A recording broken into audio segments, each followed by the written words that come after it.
I always wondered what the Jesus fish was for when I was a kid. No one really had a great explanation other than it represented Jesus and that it was an ancient symbol.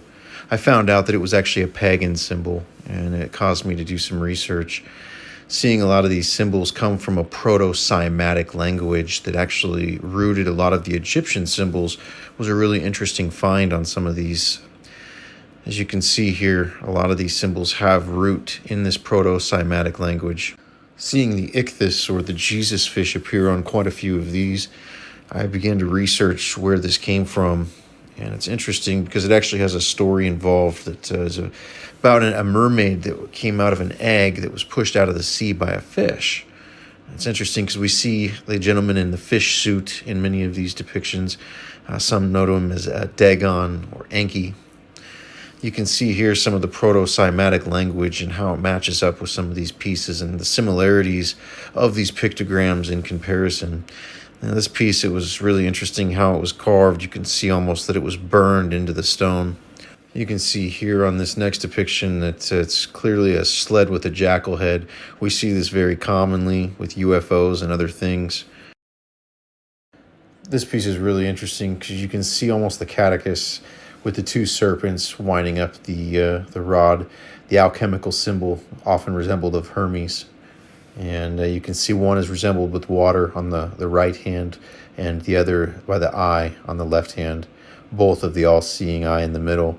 I think this is very important. Michael and Satan, Enki and Enlil. Another symbol we see really commonly is the bull. The bull in Egypt, Apis, is an intermediary between Osiris and some of the primordial gods. It was a son of Hathor. What's interesting on some of these pieces is you'll see a cross-reference of multiple different languages on one piece. You know, some of these symbols are cuneiform, some of them Egypt, etc. This feathered staff is a really interesting symbol in Egypt because the symbol itself looks to be like these aliens that we're seeing, or these angelic beings with this specific shaped head. When you look at this Albanian translation of Nephilim and Anunnaki, I think you see a similarity that is very, very relevant to what we're seeing here. The similarities just keep coming, especially when you look at the goddess Isis here, the one on the left from Egypt, the one on the right from Tula, very similar, different reset. The one on the right's holding an Adamu, the one on the left's holding Adam. It's interesting to see this depiction of Mary, very similar, and she has a halo around her head. Isis is often depicted with angel wings, and in the story of the cuneiform, you have something very similar with Nin-Herseg. The Egyptian beard resembling the creators for them. Are these the creators for them? Are these angels the creators of the pharaohs? Do these angels create more than that? These are questions I have.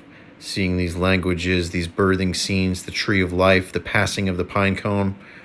Coincidence? I don't think so.